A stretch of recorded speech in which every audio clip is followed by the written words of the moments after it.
Your local station, 89.3 2GLF, wishes to advise listeners it does not condone or endorse the content of the following program. Ah, yes. You're listening to The Pulse this morning. Ladies and gentlemen, welcome to Candidate Corner. No matter if they're in the red corner or the blue corner, left or right, in this ring, every voice gets a fighting chance. And in the centre of the ring, your champion of community, Michael, the moderator, Andjelkovic. And his challenger today, representing Australians for Better Government, Steven, the challenger, Tripp. Good morning, gentlemen. Thank you, BJ. Welcome, Steve.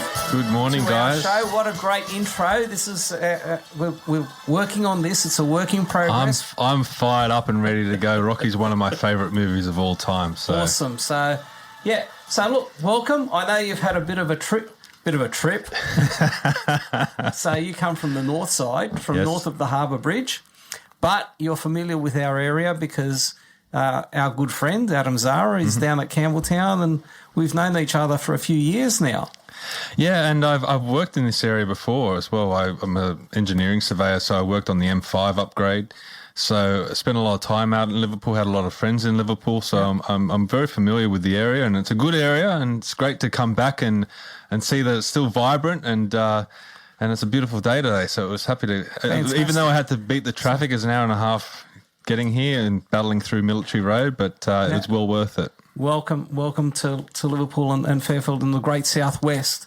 So look, I know about your background, but how about you inform the listeners and tell us a little bit about your background, how you got into politics. It's been, say, the last three years, just in a nutshell. Well, I was always politically minded growing up. I grew up in a one-bedroom unit with my brother and parents in Ashfield, and then when I was about 8, we moved to Petersham. So I grew up in the inner west of Sydney. Spent about 8 years out in Parramatta and lived on the Gold Coast for a while, but now we've settled on the Northern Beaches with my wife and 2 kids, both are under 3. When my daughter was about 2 months old, I lost my job during the whole COVID era. And, we remember that. Yes. Well, mate, welcome to Lockdown Central. I know. And look, the government's response to COVID, the authoritarianism that I saw, and the overarching response just motivated me to get into politics. I felt that it was a political problem that we were facing, and then we needed a political solution. So if I was going to get involved in anything, it was political. And I always did have an ambition to get into politics, but COVID was really the thing that forced me into it. Right, that's So I ran for election in Warringah against Zali Steggall in that electorate. Wow. That was quite an experience, and I've stayed active ever since. And which party did you represent? I was in One Nation at that point. Right. I was also recently in the Liberal Party until they kicked me out. So that was that was fun. An ex-Liberal Party, mate. They won't take me. They told me not to bother lodging an application here at my local branch. Yeah. Because I was the wrong nationality and the wrong religion, apparently. But, we'll talk about branch stacking and things like that. Yeah, it really opened my eyes on how these parties work, which I think is an important experience for me to have had, because, you go into politics a little bit naive. Yep. You don't really know how the system works, but when you really get inside and look under the hood of these political parties, you go, okay, so this is probably a big reason why we have the problems that we have in this country, which leads us to Australians for Better Government, and why we've set up Australians for Better Government to really start to reform these systems so government better represents the people. And if we wait for politicians to make these reforms, it will never happen. It has to be a grassroots people's effort to push reforms that we need to see. Well, my experience and over the last 8 years or so has definitely been that there's too many politicians, career politicians we can call them, but also the parties control the political rhetoric, and they, it seems that they put the party first and their communities second, and we've experienced this here in the southwestern and western suburbs, particularly through the COVID era. Fortunately, we have had some politicians speak up for us, but certainly not the not from the mainstream.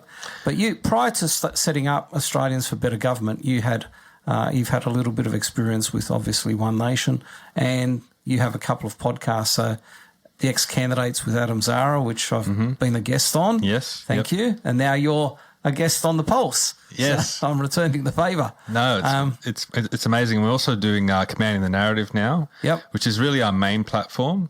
If you want to check us out, head to commandingthenarrative.com. I put a whole bunch of articles up there, but also the podcasts and events as well. So this is to inform, educate, and get people to hopefully generate a bit of an interest in the political system and what we can do and how we go about it. Take the audience on the journey that I'm going on and learning throughout, speaking to experts, but also the experiences that I'm having. You were talking about people that go into politics and they go into a party and they become beholden to that party. I might even expand on that and say they're beholden to the factions within the parties. Well, this is a whole another issue, and there's both parties have factions.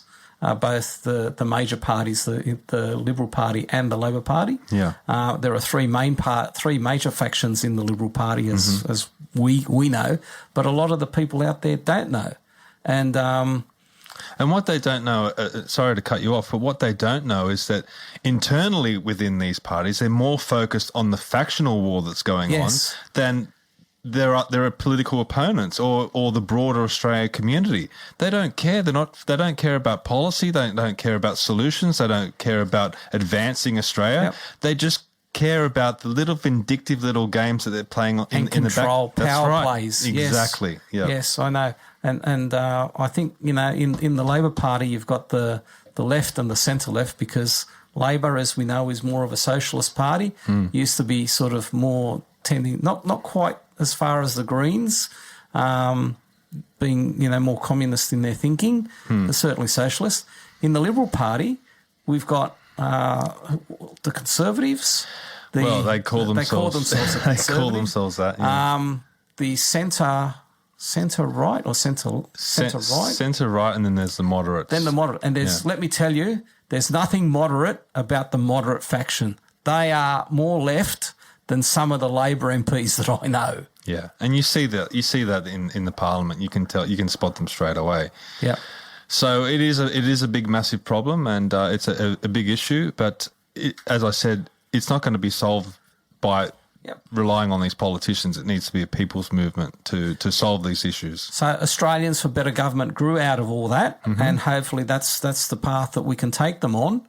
Or you'll be taking them on, but I'll certainly can help and assist as much as we can, because I'd like to inform, educate and inspire the people out here in the western suburbs and southwestern suburbs, particularly the LGAs of Fairfield and Liverpool, which we cover on the Pulse and through 2GLF 89.3 FM, to give them a better idea of what goes on in politics, what happens with the behind the scenes, what happens with the political parties and the internal and external fights. That it's not always the red and blue team. And a big concern that I've had and still have is that within the two major parties, you have what Mark Latham used to call collaboration between. There were deals done, of course, between the Liberal and Labor factions to control the narrative within the debate, and that's not democracy, is it? It's not. And look, the Parliament is meant to be the house of debate. I was really concerned when Chris Minns came out the other day and was talking about immigration and said that the debate was over. There was no debate. Case shut. And I'm like, well, everything should be open debate and always be open to debate. Yeah. And you're right. If you look at the Hansard records of Parliament, whether it be the state Parliament or the federal Parliament, these two parties, Liberal and Labor, and you can throw in there the Nationals, the whole National and the Greens as well. Yeah. Most of the bills that go through Parliament are agreed to by both sides. So, we need to get back to what the Parliament should be, and that's that we're electing representatives to go in there and make decisions based on their electorates. and represent the people that they're meant to represent, not represent their political party or their big donors or even international groups that come in and place pressure on them. Lobbyists. Yeah, exactly. Yeah, the lobbyists play a big role in where government tends to go because they also control funding and, other things as well. So what sort of information and resources can Australia for Better Government, what sort of things have you got so far and what are you looking to provide? So a lot of it is based on Lieutenant Colonel Kevin Lockray. He's done a lot of, when he was in the army, he was taught our political system and studied that. And he's got a lot of reforms that are on the Australians for Better Government website. If you go to australiansforbetter.com, we've got all that information up on the website and we're going to be adding a lot more. And a lot of it is to do with reforming how we vote. There's a lot of ideas that he's got there, but also the structure of government and also constitutional reform. And when you're saying what resources that we have, I think the best resource that we've got is the Australian Constitution. It's all there. It's almost like a template. But we just need a little bit of, we need to relook at it. I was on a podcast with Michael Gregory the other night, and he said it's almost like we need to renovate the Constitution. If you think of the Constitution as like the big house on the hill, it was built in 1901, but we haven't really renovated it since. So as wonderful as it is and as beautiful as it is, if you don't look after something after over 100 years, it's going to be falling apart. So we need to get in there and renovate it, have a look at it, and move forward. Yeah, update and upgrade and make sure things are in all working order. So, we've got our two-party system, which is the Westminster system, which for better or for worse we have. And that relies on, in the federal government, preferences, so compulsory preferential voting.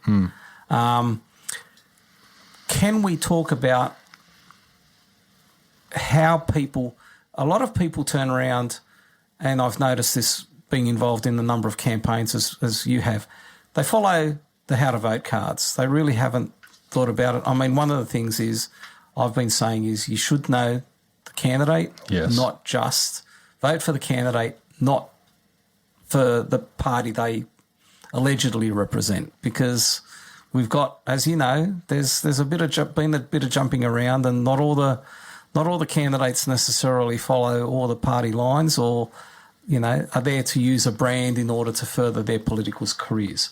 So, should people just follow their how to vote cards, or should they put some thought into looking at the candidate? And how can you research some of the candidates to get to know them better? So at Australians for Better Government, we have a number of core proposals, but we also have discussion proposals because and I'll call it ABG for short. ABG is really a think tank as well. So we want to encourage people to join us. Membership is currently free for the next few days. We've had it free for the first month. Right. There will be a charge after that. So if you are listening to this now, jump on the website, australiansforbetter.com and sign up for free. But one of the discussion proposals that we're talking about is abolishing how to vote cards. Because if you don't know who you're going to vote for before you walk into that polling booth, then you shouldn't be casting a vote. And we do have compulsory voting, and we believe in compulsory voting, but voters should be educated before they go into those polling booths. And I believe a lot of the people are. I don't think people, you get those people that take all the how to vote cards. I think they're just doing that because they're a little bit embarrassed. They don't want to be seen to show who they're voting for. Favouring one party over another, yep. Exactly. But people need to be educated. And one of our other proposals is to have dedicated electoral commission websites where people can go put in their electorate and they'll see all the information for each candidate. The current system that we have now completely favours the parties with the most money. I live in a teal electorate. I mean, a lot of these teals are spending over $2 million on their campaign. Right. For people that are independents or minor parties, they just don't have those resources or those funds to compete with that. I don't even know what they spend $2 million on. Yep. But to think you've got 100,000 people in an electorate, you've got to get in front of them at least 15 times before they take notice, and you need money to do that. That's it. So there should be a centralised site at the Electoral Commission. All right, fantastic. Steve, we're going to take a short break, and then we'll come back with some more questions. And I'm sure BJ has a few more questions for you as well. Awesome. Let's go. And now, look, that was fascinating. Thanks, gentlemen, for Candidate Corner this week. It was very insightful. I learned a lot. And not finished yet. We've still got... I know he's still here. And Stephen, I wanted to sort of keep you here for a little while because I wanted to have a chat to you. We had an issue go in front of Liverpool Council last night in relation to the Australian flag. And it seems to have been a really big touch point in our community is that, we feel that Australia Day, we're just losing our sense of being Australian or what it is to be Australian. And one of the things that one of the councillors put up was, we're just not flying the Australian flag on Australian buildings and participation at Australia Day events is down. And we just kind of, we're all get tied up in these multicultural, festivals that happen in Liverpool. Yeah. And the importance of the flag is just imperative to unity, across different cultures. And I listened to a speech that you gave on Australia Day, and I just wanted to give you a little bit of room to talk about the Australian flag and what your thoughts are. Well, you said the right word, unity. It unifies all of us. It doesn't matter what your background is or where you're from or what you do. If you're living in this country and you're an Australian citizen, then you are under that flag. And I think a lot of this is coming out of the universities. I was at the University of Technology, Sydney, a year or so ago, and they, in their front entrance, they had a big Aboriginal flag, a Torres Strait Islander flag, a LGBT flag, and a trans activist flag, all flying up in the front entrance, but no Australian flag. It just wasn't there. And look, and the thing with those flags is if you don't fit into one of those categories, then you're left out. I mean, just by whatever, if you're not Aboriginal, then what flag represents you? Whereas the Australian flag represents everyone. We're meant to be one country. We're meant to be one people. We're meant to be all striving together, and that's what the Australian flag represents. And I work close to the Sydney Harbour Bridge, and I see the Aboriginal flag flying up there every day. And I just think that, tourists coming to this country or people outside of Australia must look at that and go, why do they have the two flags? Well, aren't they meant to just be one country and one people? And I remember when they even had the New South Wales state flag up there. I wouldn't even fly that. We should just be flying the Australian flag. Yes. And if we keep flying different flags for different things, it's only promoting division. Because people are going to be looking at those flags and say, well, yeah, I respect you and everything, but I don't feel like I'm part of that. Everyone is a part of the Australian flag, and it unifies us completely. And we need to be we need to show that we love this country by flying the Australian flag. And one thing that I've stumbled upon recently is that you can contact your federal member of parliament and request a free Australian flag. Is that right? Yes, you email them. You say it's believe it or not, it's through the Department of Prime Minister and Cabinet. Which shocked me, but it's a good initiative and I encourage everyone to do it. I did it myself. You just email your local MP, your federal MP, say I'd like to request my free Australian flag, and they'll get back to you pretty quickly. In my case, they got back to me that afternoon.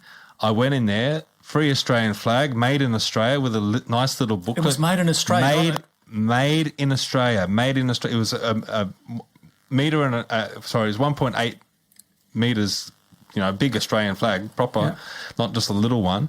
So, look, I mean, Australians for a Better Government ran that campaign when we were encouraging people to do that, to email their members, to send them a message to say, we support Australia, we support flying the flag, and we want to show all our members of parliament that we want the one flag because we want to be unified. We want to be one people. It's the only way that we can advance our interests in this country by being unified. So, yeah, I'm fully on board with just flying the one flag. I think it's very important. And this was the debate that we had at council last night, where it was pointed out by a couple of councillors who wanted to be politically correct that, the Australian flag is the national flag, but we've got the three flags at least that they want to fly, which is the Australian flag, the Aboriginal flag, and the Torres Strait Islander flag.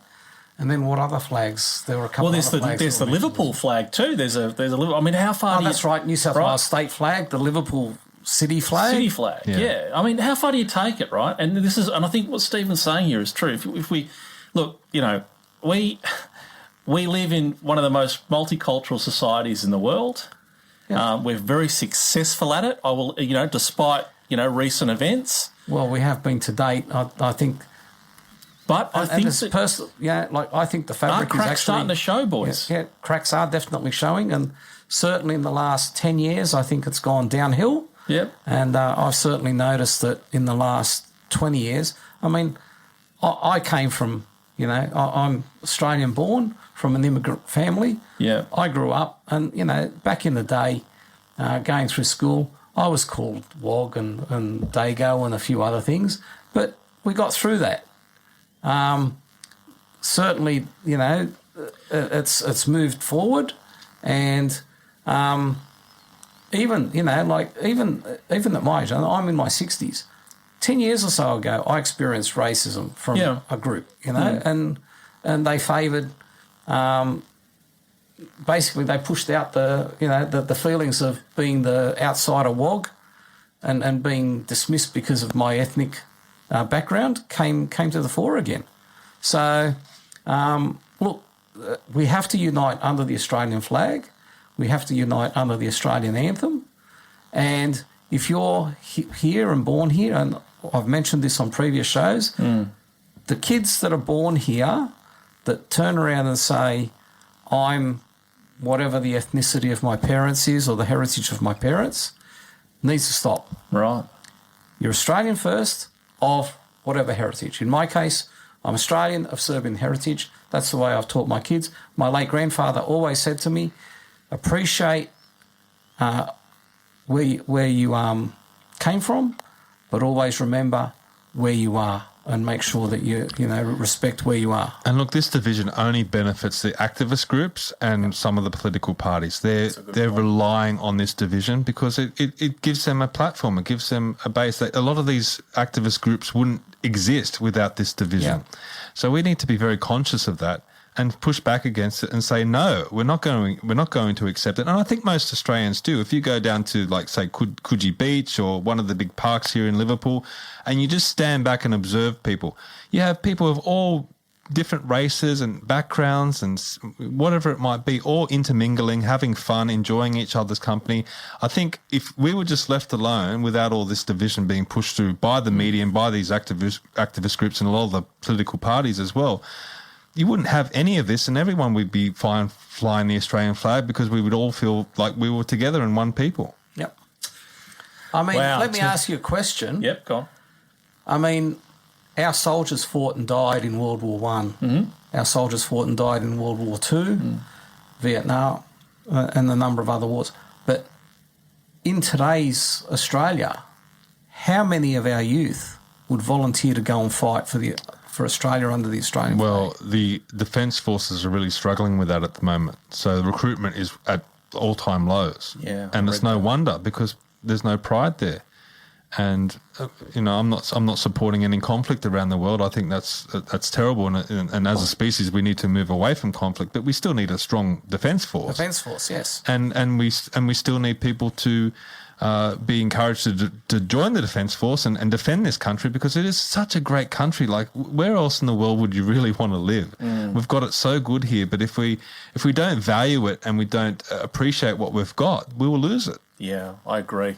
Tell you what, Stephen, I just want to thank you so much for coming in today, and I hope you'll come back. I'd really like to have you back on the program. Yeah. Now, where can people find out more information from you? Where can they hear more about you and what you're standing for and your party? Well, there's two main ways. I guess the reason why I'm here today is for Australians for Better Government. We've just launched at the start of the year, so we're encouraging people to join us. As I said, the next couple of days, the membership will still be free. It will probably occur, later it will be probably about a $35 charge. We do need that money to come in so we can start hosting events and doing things that can be productive. So I do encourage everyone to join Australians for Better Government. Head to australiansforbetter.com. Sign up to be a member, and the more members that we can have, the more effective that we will be to lobby to politicians. I didn't have a chance to talk about some of the proposals today, but go to the website; they're all up there. Well, tell us now. Well, some of them are like electing the Governor General. and electing the Attorney General, because we don't feel like there's a true separation of powers. Currently, we're told there is, but there's no real clear distinction between the legislature and the executive. The Prime Minister is basically running the executive when it should be the Governor General running the executive. As it is at the moment in the US, where Donald Trump's running the executive and he's picking all his appointments, and people are supportive of that. Maybe they're against it, whatever. But he's actually leading that, and then you have the legislature creating the laws, and then he's implementing them. It should be the same system here in Australia, but none of us really seem to be aware of that. So Australians for Better Government are trying to highlight that. Another reform, just quickly, about when we're talking about political parties, we believe that in the Senate or in the upper houses around Australia, members of Parliament should be banned from any political party affiliation, and it should all be independents in these upper houses so we have a true house of review. Exactly. Yes. There's no reason why you should have political parties in the upper house. So these are some of the reforms that we're proposing, and they're all on the website. So I encourage everyone, again, australiansforbetter.com. And I guess if you want to follow my podcast and other political things that I'm associated with, head to commandingthenarrative.com. It's a great podcast, and I encourage all listeners across Liverpool and Fairfield to check it out. Thanks so much for coming in today, Steve, and we're going to have a short break and we'll be back shortly. You're listening to The Pulse. Thanks for having me. Thanks. See you later.